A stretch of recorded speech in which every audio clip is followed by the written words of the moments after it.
Bonjour, je m'appelle Jessica Laventure et j'ai le plaisir aujourd'hui de vous présenter une championne canadienne, 6 fois championne canadienne, ni plus ni moins. Elle est aussi médaillée d'argent aux championnats du monde et médaillée de bronze aux Jeux olympiques en patinage artistique féminin. Et bien sûr, je parle de Joanie Rochette. Bonjour Joanie. Bonjour Jessica. Alors après avoir gagné la médaille d'argent aux championnats mondiaux en 2009, tu représentais la première chance depuis les 20 dernières années à avoir une médaille olympique. Comment tu fais pour gérer le stress qui va avec ça? Bien, ça n'a pas été évident. C'est sûr qu'en gagnant une médaille au championnat du monde, ça devenait pour moi un objectif qui était vraiment réaliste de monter sur le podium olympique. Parce qu'on le sait, en patinage, c'est quand même assez politique. Si j'avais jamais gagné une médaille au championnat du monde en me présentant aux Jeux olympiques, les chances étaient très infimes que je monte sur le podium à Vancouver. Donc, en gagnant cette médaille-là, oui, ça me donnait cette chance-là de monter sur un podium olympique, mais toute la pression qui venait avec. En plus de ça, bon, les Jeux olympiques étaient au Canada, donc les médias étaient beaucoup plus présents. Donc, ça a été une année un petit peu plus difficile dans ma préparation. En même temps, c'était l'année où j'ai eu le plus de motivation. Chaque fois que j'entrais ici dans l'aréna, j'étais en mission. C'était tellement facile de trouver la motivation à tous les jours de venir, de m'entraîner le plus fort possible. Mais j'ai eu un début de saison en dents de scie. Ça n'a pas été facile tout au long avant les Jeux. Puis je me souviens, quelques mois avant les Jeux olympiques, il y a eu un élément assez dramatique qui est arrivé dans ma vie. Puis une chance que j'ai eu ma mère puis une bonne équipe d'entraîneurs qui m'ont bien supportée pour que je remonte la pente pour arriver aux Jeux olympiques top shape. Donc, bien sûr, ça a été difficile avant les Jeux olympiques, mais ça a été difficile pour toi aussi pendant.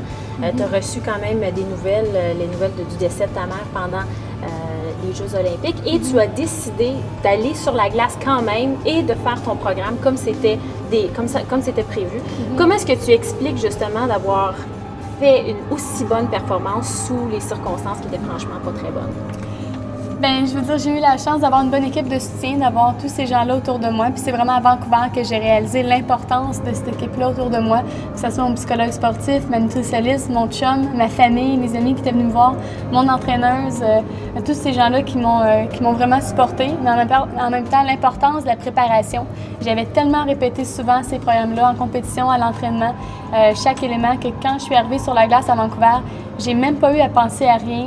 J'ai laissé mon corps faire le travail, j'ai fermé le cerveau, puis c'est mes jambes qui ont patiné pour moi, par chance, parce que si j'avais pas été aussi bien préparée que je l'étais, ça aurait été beaucoup plus difficile d'embarquer sur la glace. Puis en même temps, bon, c'est un but commun à moi, ma mère, ma famille, qu'on partageait ensemble depuis que j'avais 22 mois seulement. J'ai commencé à patiner vraiment très jeune. Et puis je pouvais pas laisser ces 24 dernières années-là de travail tomber à l'eau parce que ma mère était plus là, parce que c'était un peu la raison, c'était ma complice, c'était ma meilleure amie là-dedans.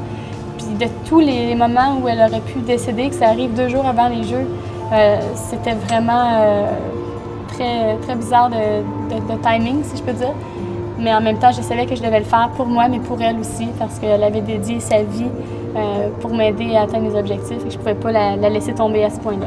Puis justement, on parle souvent de l'importance d'avoir un objectif, un but très précis quand on fait quelque chose d'aussi compétitif que ça. Parle-moi donc un peu justement de l'importance d'avoir ces objectifs-là pour toi. Mais depuis que je suis toute jeune, c'est un peu ma mère qui m'enseignait ça, que c'est important d'avoir des petits objectifs à chaque semaine, à chaque jour. Quand j'arrivais ici sur la glace, j'avais un but, d'avoir des objectifs à moyen terme à chaque année, des objectifs aussi à long terme, des fois pour garder les choses un peu en perspective, d'avoir une vision générale. Pour moi, bon oui, les Jeux olympiques, ça a été un objectif qui était lointain depuis que j'ai 8 ans, mais c'était pas quelque chose qui était réaliste à ce point-là, c'était plutôt une direction où aller, en espérant y arriver un jour, mais j'ai toujours eu des plus petits objectifs, de faire partie de l'équipe du Québec, de me rendre au championnat canadien ou d'atterrir un élément. Donc c'est vraiment important d'avoir des buts qu'on sait qu'on peut réaliser, parce que si les buts ne sont pas atteignables, on ne peut pas y croire, on ne peut pas se mentir à soi-même. Donc c'est important de trouver des objectifs, de bien les évaluer et d'avoir des objectifs réalistes. Justement, croire en soi-même, c'est nécessaire pour réussir. Est-ce que c'est facile pour toi de croire en toi-même? C'est une question un peu difficile à répondre, mais en même temps, ça n'a pas toujours été naturel. J'ai pas toujours cru en moi-même, surtout bon, pour la dernière étape, de monter sur un podium olympique. Peut-être parce qu'on n'a pas eu beaucoup de modèles chez les femmes au Canada dans les dernières années. Puis aussi, les médias disaient souvent que les filles canadiennes, on n'avait pas ce qu'il fallait pour compétitionner à l'international, compétitionner avec l'élite mondiale. Puis à force de se le faire dire, on vient qu'on y croit. Puis peu importe, même si mon entraîneur y croyait, même si ma mère y croyait, même si tous les gens ici, les gens dans mon équipe y croyaient, le plus important, c'est qu'on y croit nous-mêmes parce qu'on ne peut pas se mentir. Puis Puis c'est vraiment ça qui a fait la différence. Pour moi, le moment déclencheur a été quand j'ai gagné une médaille au championnat du monde. Là, j'ai cru que c'était vraiment possible de gagner une médaille aux Jeux olympiques. Donc, en agriculture, on a une expression qui dit que le travail n'est jamais terminé. Un peu comme toi, ton travail n'est jamais vraiment terminé. Mais tu parles de l'importance aussi de s'arrêter, de prendre une pause, puis vraiment célébrer ce qu'on a accompli. Alors, c'est vrai, ça, qu'il faut prendre ce temps-là?